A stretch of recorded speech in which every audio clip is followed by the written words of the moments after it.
Chers amis, en ce temps pascal où nous baignons dans l'atmosphère de la gloire de Dieu, il nous est bon de contempler cette gloire.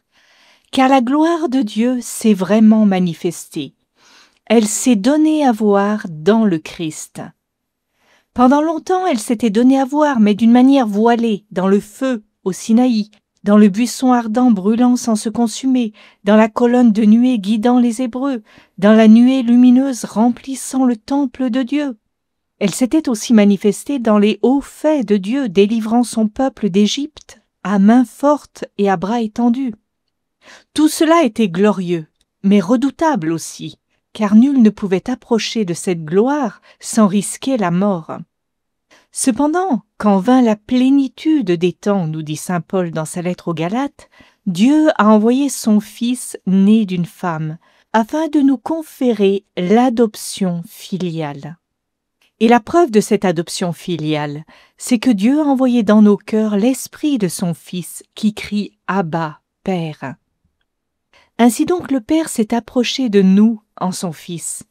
Il a voulu non seulement nous révéler sa gloire, mais nous en rendre participants, en faisant de nous ses fils par la médiation de son Fils, l'unique engendré.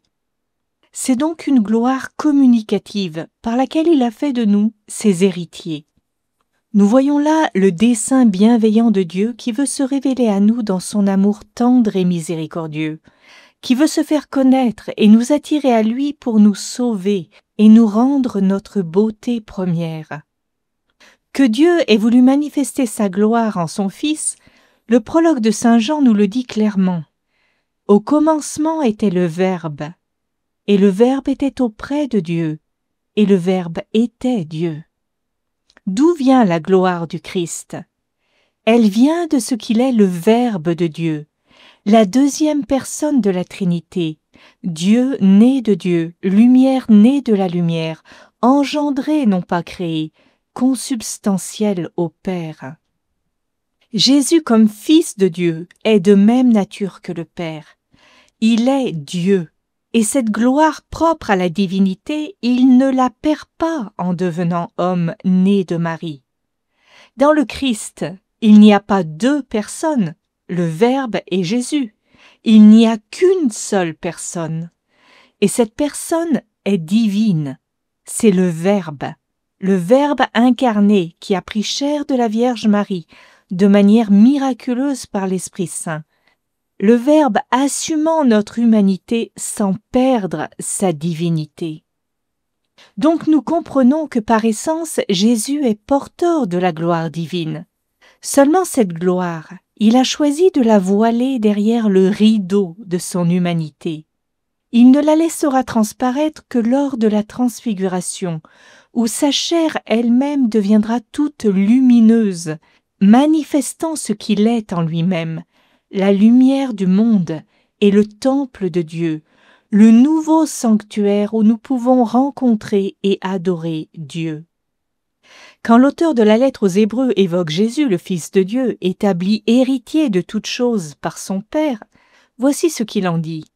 Il est le resplendissement de la gloire du Père, l'effigie de sa substance, lui qui soutient l'univers par sa parole puissante.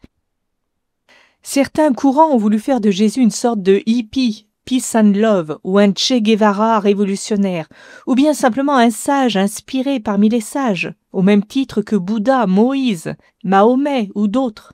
Un Christ seulement prophète ou ésotérique. Ce sont là des visions très rabougries du Christ. Jésus est infiniment plus que cela. Et il le dit aux Juifs qui se moquent de lui après qu'il leur eut dit « Abraham, votre père, exulta à la pensée qu'il verrait mon jour. Il l'a vu et fut dans la joie. » Les Juifs lui rétorquent « Tu n'as pas 50 ans et tu as vu Abraham ?» Mais Jésus répond « en vérité, je vous le dis, avant qu'Abraham existât, je suis. » Jésus montre par cette parole qu'il était bien au commencement auprès de Dieu, même s'il s'est incarné dans le temps. Il revendique le nom de Dieu pour lui-même, puisque Dieu s'était révélé à Moïse au buisson ardent comme « Je suis celui qui est ». Le Verbe éternel est donc bien intemporel. Il est l'alpha et l'oméga, le premier et le dernier, le principe et la fin, comme il se définit encore lui-même au chapitre 22 de l'Apocalypse. Cette gloire du Verbe dans la Trinité, elle se manifeste aussi dans le monde, puisque saint Jean nous dit « Tout fut par lui, et sans lui rien ne fut de ce qui est advenu. En lui était la vie, et la vie était la lumière des hommes. » Tout est donc venu à l'existence par le Verbe de Dieu. Il est cette parole créatrice qui a donné vie à tout. La gloire de Dieu qui resplendit dans le Verbe a donc brillé dans le monde. Le Verbe était la lumière véritable qui éclaire tout homme en venant dans le monde. Il était dans le monde et le monde fut par lui, et le monde ne l'a pas reconnu. Il est venu chez lui, et les siens ne l'ont pas accueilli, nous dit saint Jean. Nous entrons là dans la contradiction. Dieu veut se faire connaître, mais l'aveuglement des hommes fait qu'ils ne le reconnaissent pas et qu'ils iront jusqu'à le tuer. Quelque chose est demeuré voilé du fait de la disposition de leur cœur incrédule et orgueilleux. Et saint Jean poursuit, « Le Verbe s'est fait chair, il a habité parmi nous, et nous avons contemplé sa gloire, gloire qu'il tient du Père comme Fils unique, plein de grâce et de vérité. » Donc Jean affirme bien qu'il a pu contempler en cet homme, Jésus, la gloire du Verbe, c'est-à-dire la gloire de Dieu le Père, manifestée en ce Dieu fait homme nommé Jésus. Et il confirme cela à la fin du prologue lorsqu'il dit « Nul n'a jamais vu Dieu, le Fils unique qui est dans le sein du Père, lui l'a fait connaître. » Le Fils est donc bien la manifestation du Père, sa révélation. Et vous avez remarqué que Jean dit à propos de Jésus « le Fils unique qui est dans le sein du Père » et non qui était. Le Fils, tout en étant sur la terre, demeure toujours dans le sein du Père. Ils sont un. N'allons donc pas penser, comme on peut l'entendre parfois, que Jésus a découvert qui il était au moment du baptême, comme si là il avait eu une révélation où il se découvrait soudain Fils de Dieu, envoyé par le Père.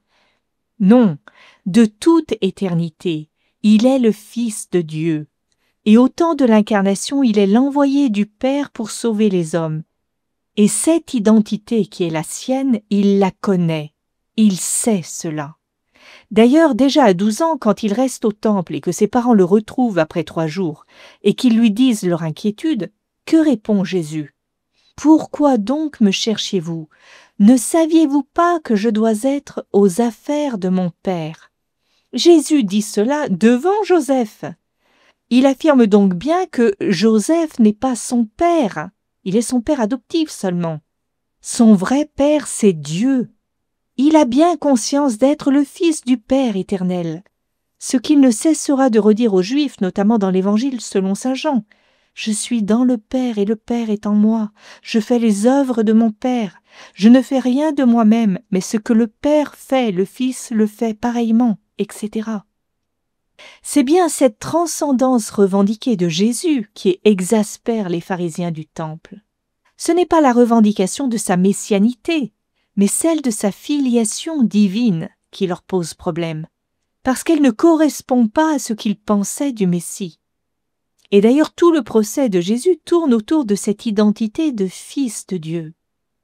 Déjà quand ils ont cherché à le lapider parce qu'il venait de leur dire « Moi et le Père, nous sommes un », Jésus leur demande « Je vous ai montré quantité de bonnes œuvres venant du Père. Pour laquelle de ces œuvres me lapidez-vous » Et les Juifs lui répondent « Ce n'est pas pour une bonne œuvre que nous te lapidons, mais pour un blasphème. Et parce que toi, n'étant qu'un homme, tu te fais Dieu. » L'enjeu est bien là. Jésus, parce qu'il est la vérité, ne peut mentir sur lui-même pour plaire aux hommes et sauver sa peau. Au chapitre 8 de saint Jean, alors que les Juifs l'accusent d'avoir un démon parce qu'il a dit que quiconque garde sa parole ne verrait jamais la mort, il leur dit « Si je me glorifie moi-même, ma gloire n'est rien.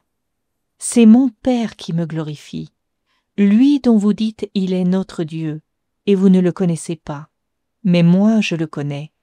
Et si je disais je ne le connais pas, je serais semblable à vous, un menteur. Voyez, Jésus n'est pas là pour attirer la gloire à lui. C'est le Père qui glorifie son Fils en lui donnant de faire des œuvres merveilleuses, des signes et des prodiges. Quant à Jésus, il ne peut dire que la vérité.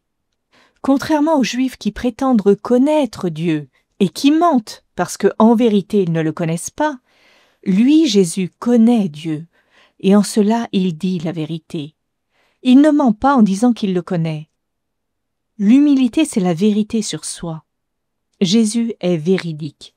Son unique désir, c'est de faire la volonté de Dieu, c'est de glorifier Dieu en apportant la lumière de Dieu au monde. « Moi, je suis la lumière du monde, dit-il. Qui me suit ne marchera pas dans les ténèbres, mais il aura la lumière de la vie. » Et il peut dire cela parce qu'en lui est la vie, et la vie est la lumière des hommes, comme nous l'a dit saint Jean. Comme Jésus le dit d'ailleurs face aux pharisiens qui l'accusent, « Si vous ne croyez pas en moi, croyez du moins dans les œuvres. » Les œuvres qu'il accomplit parlent pour lui, l'authentifient comme l'envoyé du Père. L'aveugle de naissance ne s'y est d'ailleurs pas trompé, quand il réplique avec beaucoup de bon sens aux pharisiens qui voudraient lui faire dire que Jésus, celui qui l'a guéri, est un pécheur. Voici ce qu'il répond. « Nous savons que Dieu n'écoute pas les pécheurs, mais si quelqu'un est religieux et fait sa volonté, celui-là, il l'écoute. Jamais on n'a ouï dire que quelqu'un ait ouvert les yeux d'un aveugle-né. Si cet homme ne venait pas de Dieu, il ne pourrait rien faire. » C'est une réponse limpide, pleine de bon sens. Les œuvres que fait Jésus témoignent de qui il est. Ces œuvres manifestent sa gloire. Seulement les pharisiens jugent Jésus sur l'apparence, qui est celle d'un homme ordinaire.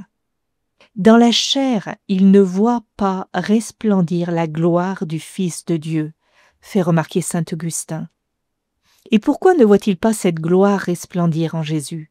Parce qu'il n'accepte pas de renaître d'en haut, c'est-à-dire d'eau et d'esprit, comme les y invitait Jésus, et donc il reste de ce monde, il reste dans leur péché.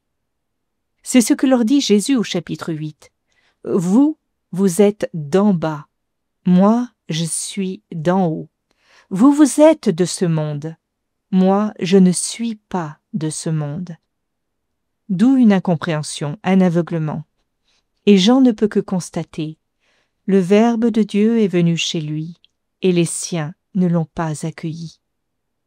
Et la tension ne va pas cesser de monter entre Jésus et les chefs des prêtres et les pharisiens, jusqu'au procès de Jésus et sa condamnation. Mais Dieu soit béni, si Jésus a été mis en accusation par les grands d'Israël, il a été accueilli par les petits, les Anaouïnes, c'est-à-dire les humbles de cœur qui attendaient la consolation d'Israël, le Messie promis, et qui l'ont reconnu à la douceur de sa parole, à sa sagesse, à sa miséricordieuse bonté et à ses miracles.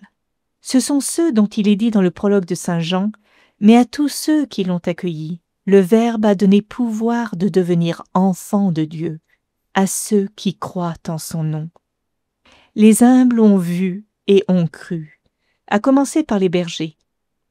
Alors que Marie donnait naissance à celui qui avait été annoncé par Zacharie comme l'astre d'en haut, lumière pour éclairer les nations et gloire de son peuple Israël, un ange du Seigneur vient apparaître aux bergers qui gardaient leurs troupeaux durant les veilles de la nuit.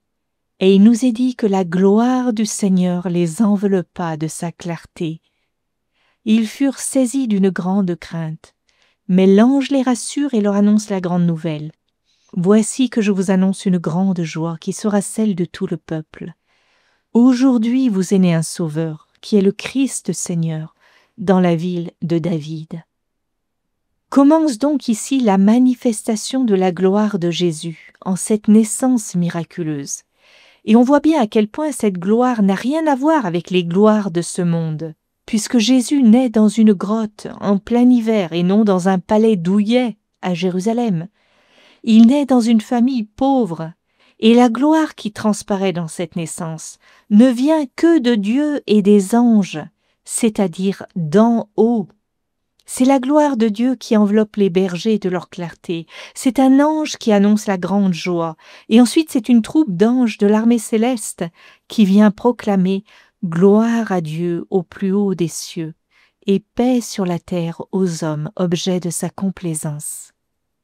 Qui est donc cet enfant nouveau-né? Il n'y a aucune ambiguïté. Il est bien annoncé par l'ange comme le Sauveur. Jésus, c'est Dieu qui sauve, et le Christ Seigneur. Christ, c'est la traduction grecque de Machia, le Messie, celui qui a reçu l'onction. Celui donc qui avait été annoncé par les prophètes et que tout Israël attendait.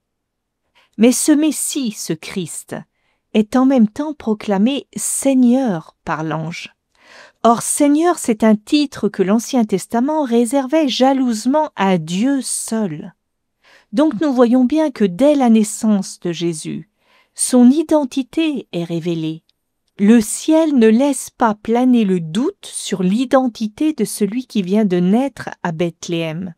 Il est Seigneur. Il est bien l'astre d'en haut qui vient illuminer ceux qui demeurent dans les ténèbres et l'ombre de la mort, afin de guider leurs pas au chemin de la paix, selon la prophétie de Zacharie. Seulement si la gloire de Dieu entoure l'événement de la nativité du Christ, celui-ci se présente dans le dénuement et la fragilité d'un nouveau-né. Vous trouverez un nouveau-né enveloppé de l'ange et couché dans une crèche, dit l'ange. C'est bien là la folie de Dieu qui est plus sage que les hommes, et la faiblesse de Dieu qui est plus forte que les hommes, pour reprendre les mots de saint Paul. Saint Bernard de Clairvaux, dans son traité sur la charité, avait écrit « Le plus grand de tous les êtres est devenu le plus petit. Qui a fait ce prodige?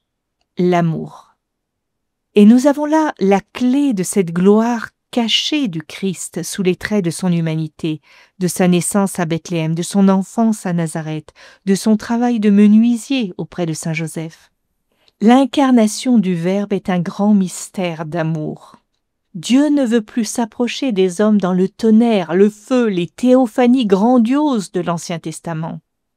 Il vient inaugurer une alliance nouvelle, une alliance d'amour, où il se fait proche de chacun, prenant la condition humaine dans toute sa réalité concrète.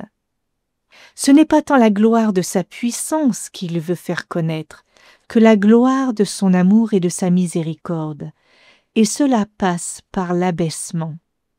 C'est encore la petite Thérèse qui disait « Le propre de l'amour est de s'abaisser. Pour que l'amour soit pleinement satisfait, il faut qu'il s'abaisse jusqu'au néant et transforme en feu ce néant. » Eh bien, c'est ainsi que le Verbe s'est abaissé jusqu'à notre humanité en l'assumant dans l'incarnation, pour la diviniser dans le feu de l'Esprit Saint. Mais cela commence d'une manière voilée, dans le mystère d'une vie cachée, une vie semblable en apparence à la vie de tout enfant puis de tout homme, en tous les cas au début.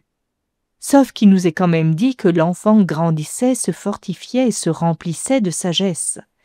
La grâce de Dieu était sur lui, nous dit encore saint Luc. Mais la grâce ne signifie pas la manifestation de la gloire. C'est seulement quand sa vie publique va commencer que la gloire de Jésus va se manifester. Et cela advient quand Jésus va à la rencontre de Jean-Baptiste pour se faire baptiser par lui, d'un baptême de pénitence, baptême dont il n'a évidemment pas besoin puisqu'il est le Saint de Dieu. Mais il est venu pour prendre sur lui les péchés de l'humanité, pour s'identifier aux pécheurs. C'est donc au nom de tous et pour tous qu'il s'avance dans les eaux du Jourdain, et aussi pour se faire reconnaître d'eux comme le Sauveur annoncé, l'agneau de Dieu qui enlève le péché du monde, comme le perçoit surnaturellement saint Jean-Baptiste. Or le Père va à ce moment-là manifester son Fils au monde. Alors que Jésus remonte de l'eau, les cieux s'ouvrent et l'Esprit de Dieu descend comme une colombe et vient sur lui. La voix du Père retentit alors. « Celui-ci est mon Fils bien-aimé qui a toute ma faveur », note saint Matthieu dans son évangile. C'est une allusion claire à la prophétie d'Isaïe au chapitre 42 qui annonçait le serviteur de Dieu. « Voici mon serviteur que je soutiens, mon élu en qui mon âme se complaît. J'ai mis sur lui mon esprit. » Cependant ici au baptême, Jésus n'est pas appelé serviteur par son Père, mais Fils bien-aimé.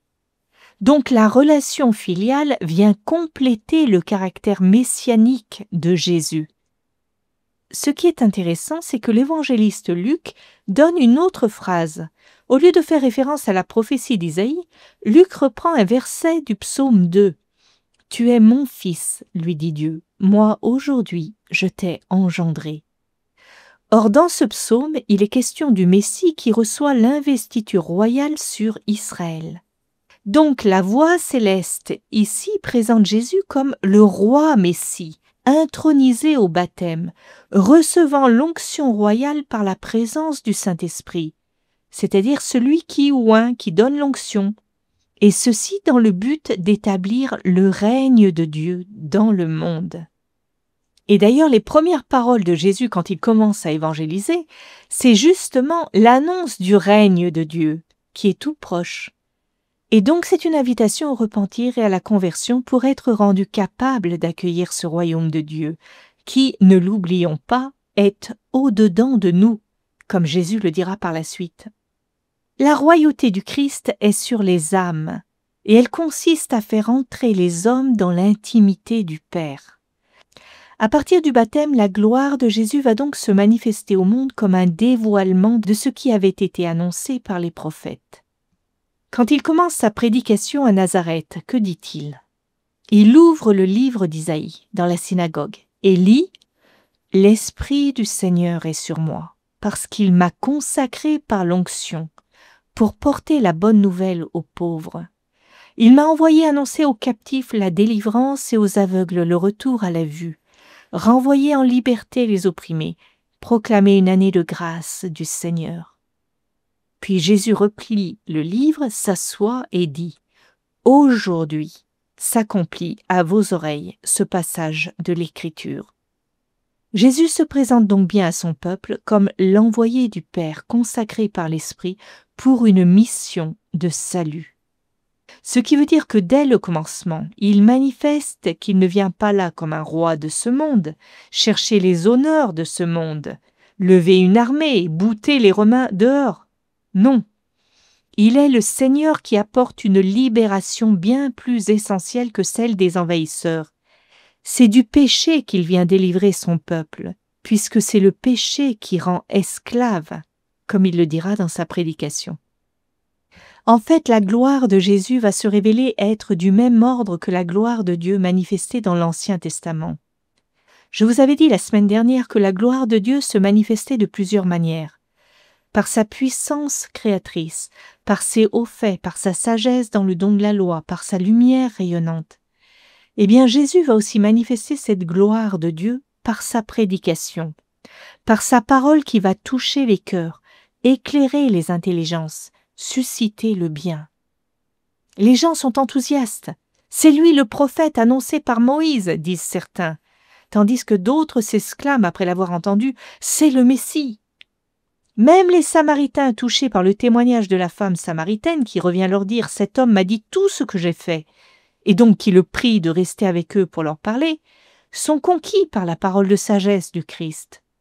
Ils furent bien plus nombreux à croire à cause de sa parole à lui, nous dit saint Jean, et il disait à la femme « Ce n'est plus sur tes dires que nous croyons, nous l'avons nous-mêmes entendu, et nous savons que c'est vraiment lui, le Sauveur du monde. » Même les gardes envoyés par les chefs des prêtres pour arrêter Jésus ne le feront pas. Et quand, revenant, les grands prêtres et les pharisiens leur demanderont « Pourquoi ne l'avez-vous pas amené ?»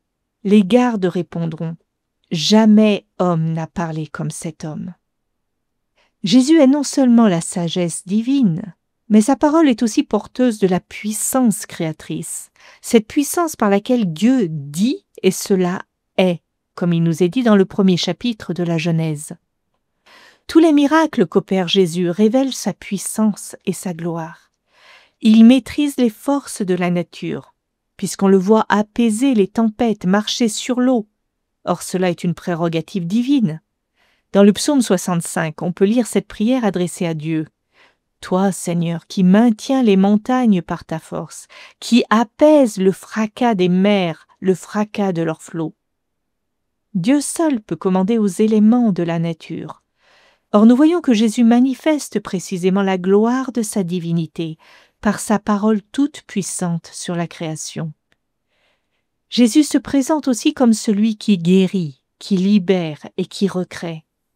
L'aveugle de naissance recouvre la vue comme un signe concret de la mission de Jésus, lui qui est venu pour que ceux qui ne voient pas voient, nous dit saint Jean.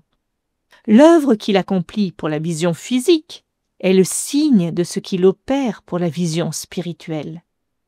Nous étions tous des aveugles quant à la vie du royaume, et Jésus par sa prédication vient ouvrir les yeux de notre cœur, afin que par sa lumière, nous voyions la lumière. Dieu est lumière, nous dit saint Jean, et il nous fallait être guéris de notre cécité spirituelle pour reconnaître Dieu en ses œuvres et contempler sa gloire. Jésus se présente aussi comme le maître de la vie, puisqu'il est capable de ressusciter les morts. La fille de Jaïr, le chef de synagogue, le fils de la veuve de Naïm, ou bien encore Lazare au tombeau depuis 4 jours et qui sent déjà, comme le fait remarquer Marthe, sa sœur. La puissance de Dieu agissant en Jésus opère donc une multitude de miracles. Dieu le Père atteste bien là que Jésus est son Fils bien-aimé, en qui il a mis toute sa complaisance d'amour. Parce que Jésus lui obéit en tout et n'a pour seule nourriture que de faire la volonté du Père, eh bien le Père se glorifie en son Fils. Toute la vie publique de Jésus est comme une théophanie, une manifestation de la gloire de Dieu présente dans le Christ, le Verbe incarné.